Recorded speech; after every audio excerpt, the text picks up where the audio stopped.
తీపి చేయరే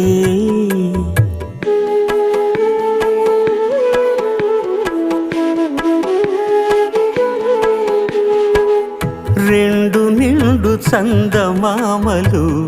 ఎదుటనున్న సమయం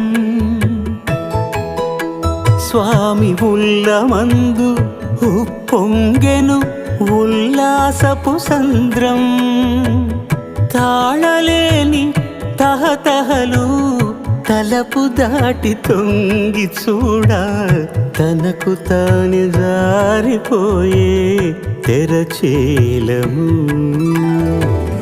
తరలి తరలి తానే వచ్చే సుముహూర్తపు ఆ శుభ సమయం